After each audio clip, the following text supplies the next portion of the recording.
Un caloroso benvenuto a tutti gli ascoltatori che si uniscono a noi per questa nuova esplorazione profonda. Oggi abbiamo tra le mani una storia davvero pazzesca. Direi unica, Sì, assolutamente. unica. E voglio essere chiara fin da subito con chi ci ascolta. L'obiettivo di questa analisi dettagliata dei documenti non è parlare di alieni in senso fantascientifico o di teorie del complotto. Niente omini verdi. Esatto, niente omini verdi. Parliamo invece di come uno scienziato accademico, una mente rigorosissima, abbia deciso di applicare il puro, freddo metodo scientifico a un vero e proprio tabù, cioè il fenomeno UFO. E parliamo di James E. McDonald. Che è una figura fondamentale. Cioè, se colleghiamo questo al quadro generale, dobbiamo capire chi era quest'uomo.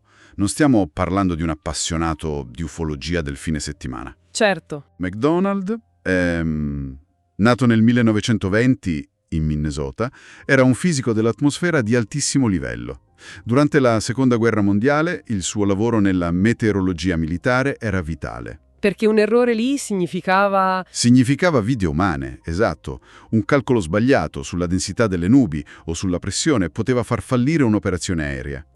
Negli anni 50 poi diventa un pilastro, un accademico di punta. Quindi una persona che viveva letteralmente di equazioni, modelli barometrici, termodinamica. Praticamente intoccabile nella sua comunità scientifica.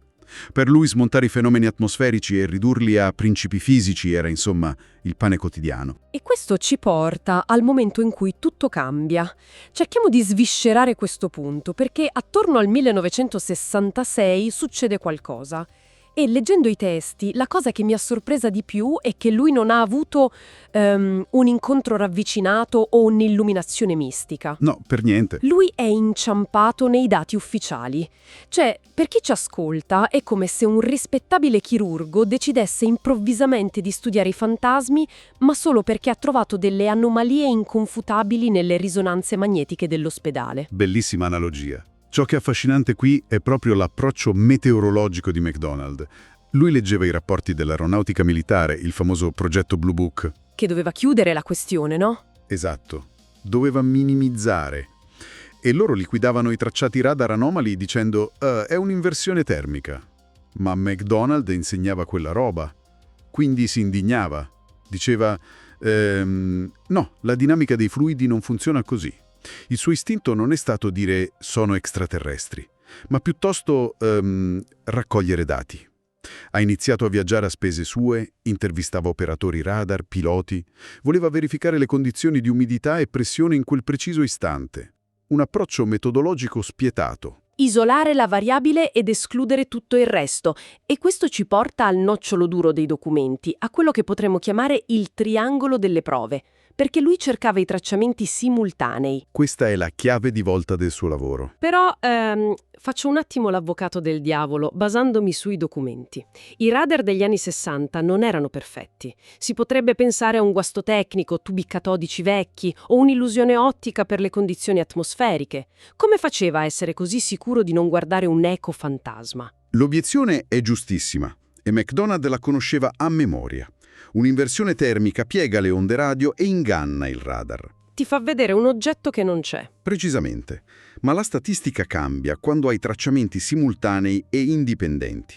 Se un radar a terra, diciamo a 2 GHz, traccia un'anomalia e nello stesso istante... Nello stesso istante, certo. Un radar di bordo su un aereo che vola a un'altitudine diversa e opera, che so, a 10 GHz, vede la stessa cosa.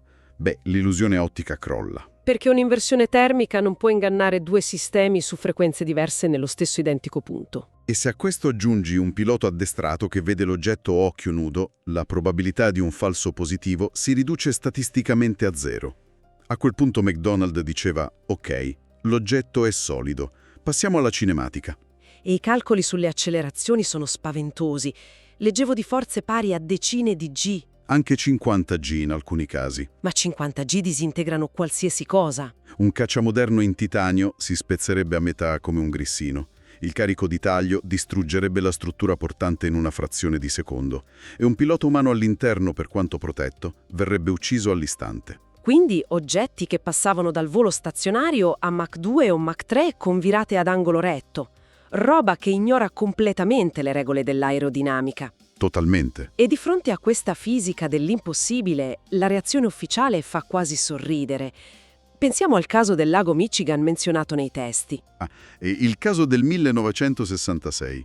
Centinaia di testimoni, radar, polizia. E la spiegazione ufficiale di J. Allen Hynek per conto dell'aeronautica è stata il gas di palude. Cioè, gas di palude per luci che sfrecciano a velocità folli nel cielo notturno. È quasi un insulto. Sì, la famosa teoria dello swamp gas. Ma McDonald, ed è qui che si vede lo scienziato, non ha attaccato la teoria sul piano, diciamo, ufologico. L'ha smontata con la termodinamica. Con i dati sui venti, giusto? Esatto. Il metano dei fuochi fatui brucia a basse temperature, fa una fiammella debole. McDonald ha preso i vettori del vento di quelle notti sul lago Michigan e ha calcolato che una fiamma del genere si sarebbe spenta immediatamente. Figuriamoci viaggiare contro vento per minuti interi. Incompatibile con la chimica e la fisica di base. Ma, e qui viene il bello, i documenti parlano anche delle intercettazioni. Ecco dove la cosa si fa veramente interessante. Perché l'aeronautica mandava i caccia a intercettare queste luci. E cosa succedeva? Se fosse stato un plasma o un fulmine globulare, avrebbe seguito una traiettoria casuale o balistica. Invece i piloti riportavano evasioni intelligenti. Il caccia si avvicinava e l'oggetto scartava di lato o accelerava per mantenere la distanza. E questo esclude del tutto il fenomeno naturale, casuale. Perché reagire a un aereo, adattare la traiettoria per mantenere una distanza di sicurezza, implica... Consapevolezza. Esatto, consapevolezza dell'ambiente. Ingegneristicamente parliamo di un sistema di guida attivo, un feedback loop, una guida intelligente. E questa evidenza empirica sollevava enormi interrogativi che l'aeronautica non voleva affrontare. Fa venire i brividi a pensarci. E le anomalie non finiscono in cielo. I dettagli tecnici più sorprendenti riguardano le interferenze elettromagnetiche. Sembra una scena di un film di Hollywood, ma le fonti la trattano come fisica reale. Automobili i cui motori si spegnevano quando l'oggetto si avvicinava, per poi riaccendersi da soli. Sì, e qui dobbiamo pensare all'ingegneria degli anni 60. Niente microchip, macchine puramente meccaniche. Batteria, bobina, spinterogeno. Come fai a spegnere un motore così primitivo e robusto a distanza? Quindi, cosa significa tutto questo? Come fa un fisico a spiegarlo? Con l'induzione elettromagnetica. Per McDonald non erano miracoli. Se un oggetto emette un campo magnetico potentissimo, o microonde, può saturare il nucleo di ferro della bobina di accensione dell'auto. Quindi non fa più la scintilla? Niente scintilla, il motore muore. Ma la batteria, essendo chimica, non subisce danni. Quando l'oggetto si allontana, il campo magnetico svanisce, giri la chiave e l'auto parte. Per McDonald questa era la firma elettromagnetica diretta di un sistema di propulsione sconosciuto. L'UFO interagiva concretamente con l'ambiente. Cioè, se un oggetto solido va a Mach 3, deve comprimere l'aria e fare un boom sonico che ti spacca i vetri delle case. Invece, silenzio o un lieve ronzio. Come giustificava questa cosa un fisico dell'atmosfera? Era forse il dato che lo affascinava di più. Il silenzio acustico ad alte velocità suggeriva che la propulsione non fosse aerodinamica nel senso tradizionale. Non spingeva via l'aria in modo cinetico. Non la tagliava come un'ala. No. L'ipotesi era che quel forte campo elettromagnetico potesse ionizzare l'aria davanti all'oggetto, manipolando il cosiddetto strato limite aerodinamico. Creava una sorta di vuoto o un plasma che faceva scivolare l'oggetto senza creare compressione acustica. Non c'era combustione chimica. Un livello di tecnologia inimmaginabile.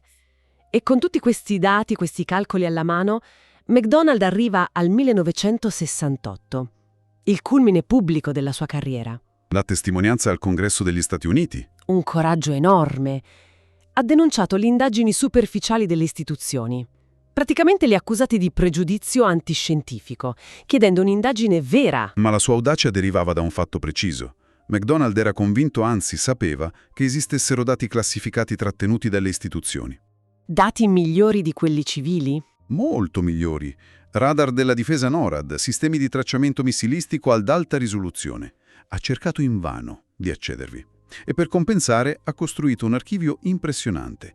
Viaggiava con il suo registratore a bobine, ha raccolto centinaia di ore di interviste registrate personalmente. Una dedizione assoluta. Ma attaccare l'ortodossia scientifica ha un prezzo. e le conseguenze per lui sono state pesantissime. Il declino professionale è stato drammatico. I colleghi hanno iniziato a deriderlo, a evitarlo per non essere associati a un argomento tossico. L'isolamento totale. Gli hanno tagliato i fondi per il progetto universitario. Le riviste rifiutavano i suoi articoli solo per il rischio reputazionale. E questo solleva una questione importante: il costo personale di fare vera scienza contro il dogma istituzionale. Una bionica crudele che porta McConnell alla morte nel 1971 in circostanze davvero tragiche e in grande isolamento. Ma, e questa è la sua grande eredità, il suo lavoro pionieristico sopravvive. L'archivio è rimasto. Sì, ha tentato di strappare questo argomento dalla marginalità per portarlo nel rigore accademico. Il suo metodo, di escludere l'errore umano e il fenomeno atmosferico prima di ammettere l'insolito, è uno standard. È vitale mantenere il pensiero critico e un'apertura mentale di fronte a dati scomodi. Assolutamente. E se posso lanciare una riflessione finale su questo? Prego. Considerando che McDonald è stato isolato e ha perso i fondi per aver seguito i dati ovunque essi portassero negli anni 60, ci si deve chiedere: quali tabù scientifici di oggi stanno impedendo ai ricercatori moderni di scoprire la prossima grande verità solo per la paura di rovinare la propria carriera? E quali dati incredibili sono ancora chiusi in qualche server governativo? Una domanda che lascia davvero il segno. C'è molto su cui riflettere per chi ci ascolta. Grazie per essere stati con noi in questa immersione nella vita e nei dati di James M. McDonald. Un saluto affettuoso a tutti gli ascoltatori. Continuate a fare domande e alla prossima esplorazione profonda.